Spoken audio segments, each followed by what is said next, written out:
What's going on, guys? Welcome back to the channel. We have Ned's evil twin back with us. There's a little bit missing here. Yeah, it's him without the beard. How's it going, guys? All right. So here you have some questions about investing in a cold climate in the north, and you being Yeah, from the south. I'm from New Orleans, so we don't really get a whole lot of ice and stuff like that. So you were talking about heating oil, and I honestly have never dealt with that. So what kinds of you have different kinds of heat? You got electric and oil. Are there any others?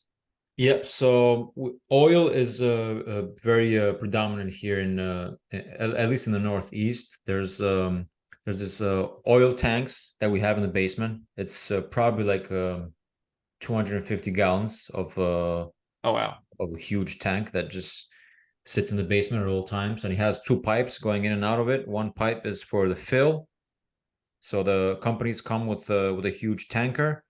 They fill up the tank through that pipe, and there's another pipe that is the air vent, basically, so the air can escape the tank there. So and that's very popular here. But as you know, oil is burning oil. It's not very environmentally friendly, I would say, and not very clean.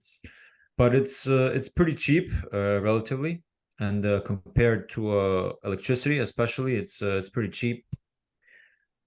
Sometimes the oil, the oil being the fuel heat, we also have two different, well, I'll say three different types of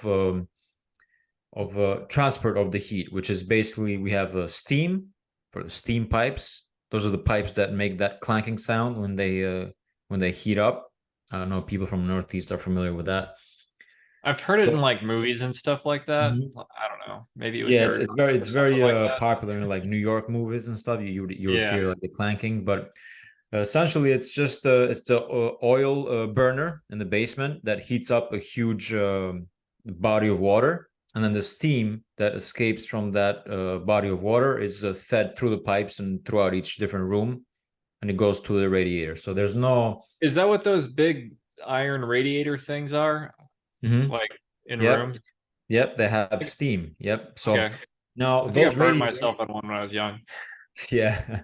So those can be with water too, not just steam. So the ones that have a return pipe, so one pipe that goes in and then one pipe that comes out, those have water in them. So same idea, you have an oil boiler, heats up Yeah. the water, and then the heated water itself would go through that radiator, release the heat in the room, and then come back as cold water back down to the boiler. So we have steam, we have hot water, and then there's also forced air, which is basically just like it sounds. It heats up the in the boiler, heats up the air, and then it just through ducts it releases it into the rooms. So that's oil. Now those methods of heating are can be the same for gas, or I think even electric. You can have well, you can have electric like steam. So with gas, we also have city gas here, or we have what they call propane, or like it's a mixture of natural gas and propane. Interesting. So that can be in two ways. It can be piped through the city, so the city will provide Because that's piping to what the that's house. what we use in my house. We just have natural gas. And Yeah, so I think most like bigger cities have that. In my city, only a few properties have that. So in this house that I am in right now, I actually have oil heat, but I'm converting to gas heat. So I called up the city, and they came to my house. They dug up a trench outside. They connected a gas pipe into my yeah. house, and then the contractor is going to install the new boilers and all that. But this is a free service that's provided by the not by the city, but by the company, by the utility company, because Yeah. they get a customer, and it's a for life customer basically. Yeah. But we also have propane, which is the same idea as oil heat, which they will deliver the propane in a tanker as well, and you'll have a big tank of propane just sitting outside your house. And You got me thinking of King of the Hill.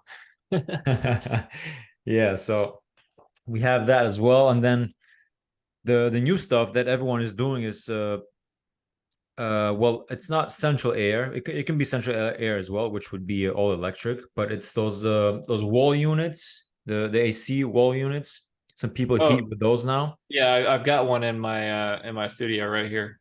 Yeah, It's so those are all electric. Now in my area, electricity doubled last year. So it's not very it doesn't make much economical sense to install those, and they're very expensive to install. Unless you want to do it yourself. But that's why I opted for the gas because it's cheapest, and it would be more attractive for tenants as well. Because if I want the tenants to pay for their own heat, which I think most people would want that, most landlords would want that, then it would make it more attractive to them because it's the cheapest form of heating that we have here. And when I had oil, there's no way to split oil in 2 units or 3 units. It's just one tank and one boiler. So I would have to pay for that. unless you did like a separate tank for each unit, and You would that have to seems get another insane. tank and you would have to get another boiler. Oh, so you do like a bigger boiler so that it's more efficient for the Well, building or something like that, or yeah, so you'd have to, or you could get like one boiler, and then we also have to worry about heating the water, right? Because some boilers have built-in water heater as well. So in my new house hack, I have two boilers for both units, and I have two tanks there. Now I didn't okay, choose this. The person did it before, but oil is cheap, so that's why they do it. yeah, Now these boilers are 2-in-1, right? They heat up the steam that goes through all the pipes for each room, and they heat up the water that people use, in the sink and the shower and all that. So it's 2-in-1.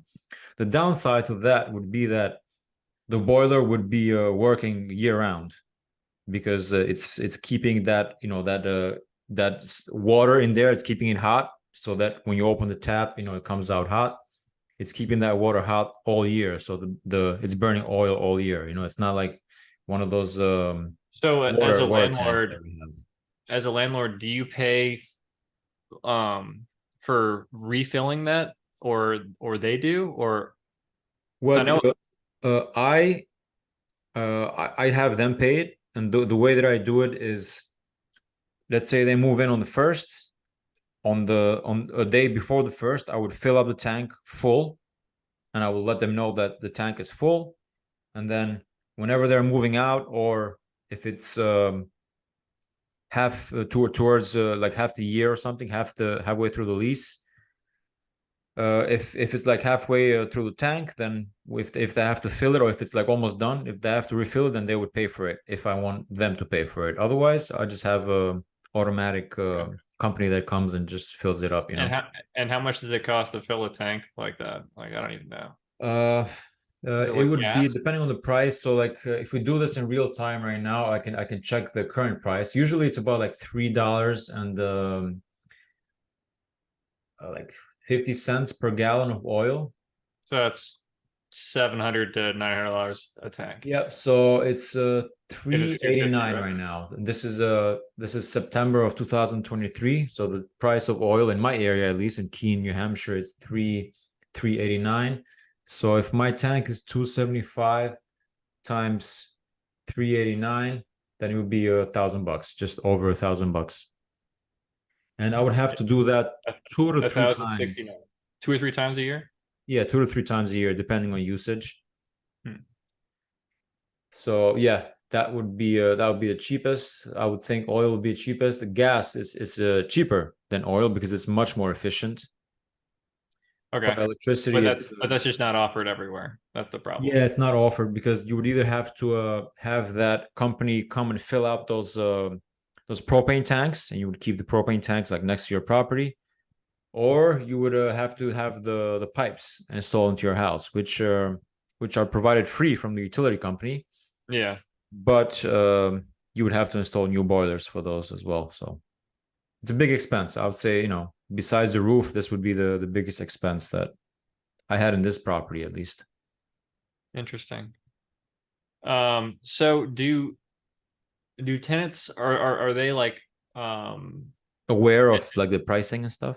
well, I guess what I'm trying to say is, will a tenant actually care if they look at your house? It's like an old unit, and they can tell that it's going to be less efficient and it'll cost them more. Like, does stuff like that affect the rent, or do they kind of not care? Because in the South, it's just like you won't really hear a complaint about it until after they've been in there for a couple months. They're like, "Whoa, wait a minute, this AC is not very efficient. My power bill is higher than I thought it was going to be." So it's more of a like that's how that happens down here. But wait, I don't have the heating issue, so I Yeah, was wondering if so they're more educated.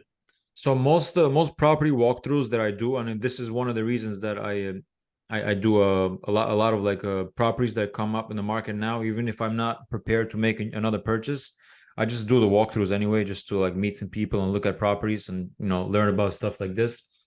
Most landlords they're paying for the heat here, and that's because they have one tank and one boiler. Gotcha. So now when tenants, it's hard to split that between two units, and also like Yeah. one single family rentals here don't really make much sense because property taxes are pretty high. So you cannot have just one house and one tank and they would pay for it themselves. But I have seen landlords put in their marketing of their units, put there that it's gas heat, so they specify that, which tells Okay. me that it's something that it's attractive to tenants. However, I don't Gotcha. have experience with that yet because I'm still renovating here. So when I have tenants using the gas heat here, then I'll update you on that. But I Gotcha. would say that it's definitely cheaper, and I think it would be attractive to tenants. Yeah. And then the only other two issues that I'm not familiar with, and like, oh, I'm familiar with them a little bit, is snow Mm-hmm. and uh ice. Like I know when a freeze is coming through like New Orleans, I have to run around, make sure all of the faucets outside for hoses and stuff have Yeah. like towels or Winterizing. whatever. Yeah, all that stuff. Is it the same thing up north or Yeah, it's the same thing except here it's all time, like all winter, basically like 5 months out of the year. It's you got to make sure you're winterized. But there is so if you have an old property and you haven't done a gut renovation, you're probably gonna have like a burst pipe at some point. Last winter we had like a negative, like negative 17 or something like that. Ooh, It was wild for like 2 days, and luckily I didn't have any burst pipes. The the faucet in my tub, it was frozen, but it was no it didn't burst, so that's good. And what I'm doing to prevent that, since I'm doing a gutter rehab here, I'm running all the pipes that have water. I'm running all of them through a wall that's an interior wall, right? I'm not running them on exterior walls where it's more likely for them to be cold and freeze. I'm running them on the inside of the house from the okay. basement on an interior wall, and then running the chase up the wall. So both like the bathrooms and the kitchens can have water. Yeah. So that's one way I'm avoiding that. And then in the future, I'm not gonna have any burst pipes, hopefully, unless it becomes like Siberia here. Who knows? Hey, you better knock on some wood or something. Yeah, yeah, for sure. And also, you have to make sure that the basement is somewhat warm. Right now, with the boiler being in the basement itself, then the basement would just naturally stay warm because the boiler is Okay. on. One thing that the previous owner of my current property here that I am in, he uh he put those that expanding insulation on the sills of the basement, just so Oh, just to that like keep the air in the, here. the foam stuff or whatever it Yeah, the is. foam, so the expanding Yeah. foam. Yeah, so you just fill those up all around. And I think that's something that everyone out here should do. That helps a lot, just with the freezing pipes and all. So just So use the same stuff you can get at the Home Depot in a can or whatever. Just yeah, yeah, you do that in a can. I'm sure they have like bigger than a can. I don't know. I haven't really researched that, but maybe you get like 20 cans or something. I don't know. You can make it happen. It's definitely worth it. That's for sure. So burst pipes, I think that's the main thing you gotta worry about. And then you got falling ice and snow. So I made a little list here. That's why I'm looking to the side. So like we also have slate roofs here, and slate roofs they shed snow like really quickly. It's a good thing in a way because snow is not staying on your roof. Extra weight. It's not melting there and causing like leaks in the roof or anything. Yeah, But slate it's roofs are super fancy. Like there's a couple of them in the South, but it's Mhm. usually like, whoa, man, your roof is worth half as much as your house. Yeah, that's how it is out here. I got a quote when I before I did the shingle roof on this property, just to fix like 20 of the slate tiles. It was like 30 grand. Because they have to take everything off and put it back on. They don't have to take everything off. They just have to make sure that where they're stepping, they're not breaking any of the slate, and they have to remove all the slate around the damaged slate, and then add the new slate there, and then put all the other slate back. But in this process, they break a few, and they Yeah. have to replace those, and then the slate itself is very expensive. And then this company was also way too expensive. That's why that was a crazy number. Yeah, And just that's the for thing. reference, I did the whole roof with shingle for about 13K. Okay, So because yeah, that price is more. More familiar with anywhere from 13 to probably 20K would be a Mhm. normal roof in New Orleans, Yeah. unless it's a really big house. Yeah. So the problem with slate is that it sheds snow. So you have to be careful in like common areas or walkways or something like that. You can get sued by a tenant. It's just like falling snow, Yeah. and it's a lot of snow out here. So you have to put some signs or something because people are litigious. They want to go after anything. And then you have the extra snow plowing expense, which you guys don't have out there, right? Yeah, so is that like an annual subscription thing where it's a monthly Yeah, it fee? depends. Do It you depends. If or you do have you like a pay it guy, like as they come, or depends how's how that you want to do it. I work? Okay. think so. I haven't had a company do it for me yet, but I think I'll just do each time they come in. I think it's like $40 or something like that. It's just probably like a local guy. Yeah. And usually they do lawn care as well, so it would probably be like a nice package deal that I can get, that I can either pay Okay. monthly or I guess that or, or makes as sense. it If you're a happens. lawn care guy, you don't really have much to do during the winter. Yeah, and I think it would make sense for a business. Yeah, and then it's overall just extra wear and tear on the house Yeah. itself and on the roof, right? So And like then we do y'all have have like landscaping that has to be redone annually, or do you try to go with plants that are specifically something that's going to come back every year to keep your costs down? so I know the way Lumberjack does it is he tries to keep it as minimal as possible. And for anyone that doesn't know, that's the Lumberjack Landlord. It's another YouTube channel.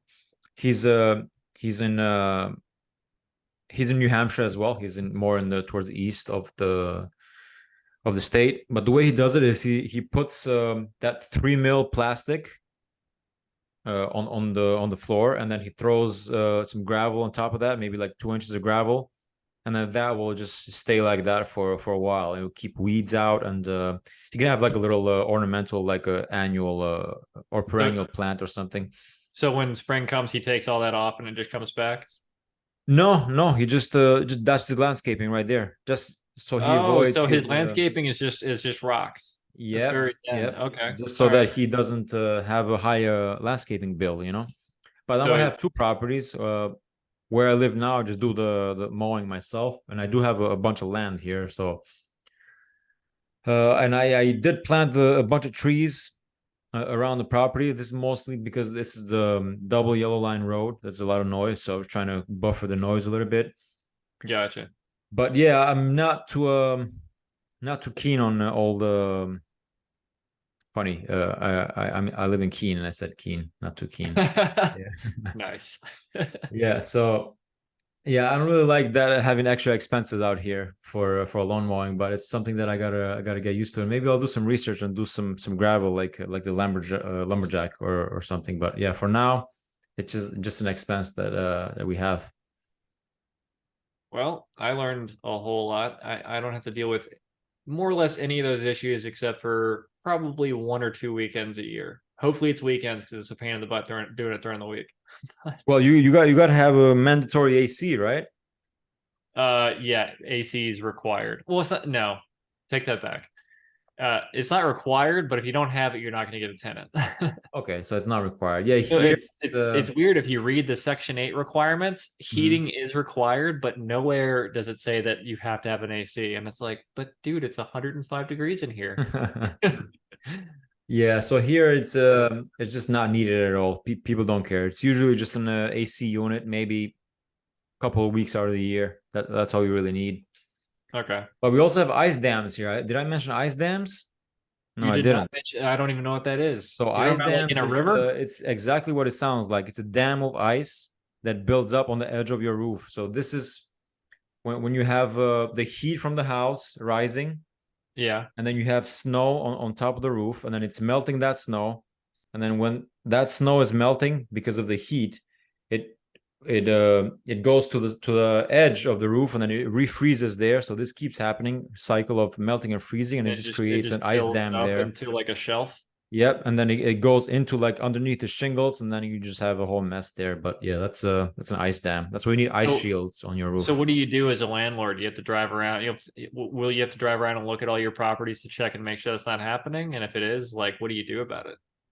Well, if it's happening, then if you're a good landlord, then you would just add the ice and water shield, which is about like 2 to 3 feet from the edge. You would just remove the shingles, add a ice and water shield there, and then you relay the shingles just to Okay. prevent that from happening.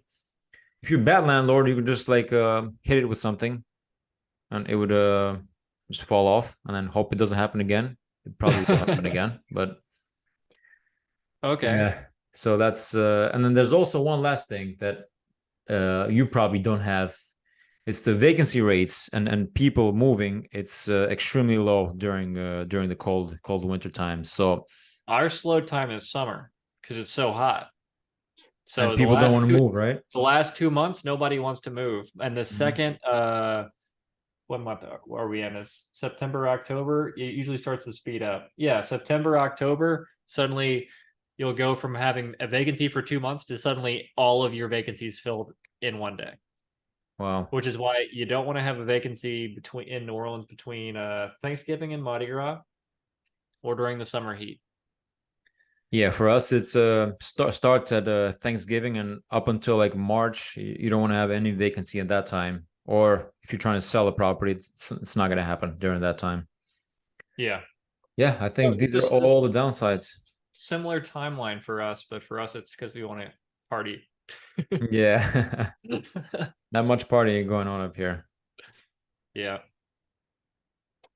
Yeah, I think that's pretty much it for cold weather investing. Well, Radion's not going to say it, so I'll say it for him. Everybody give him subscribe and like the video. Comment if you think there's more we should talk about or Yeah, that's what I yeah, like most. I like some comments, some interaction. Let us know what you want to hear from new investors give us some ideas for like more us. videos. Yeah, we need some ideas. All right. Thank you, Ned. See you on the next one. No problem.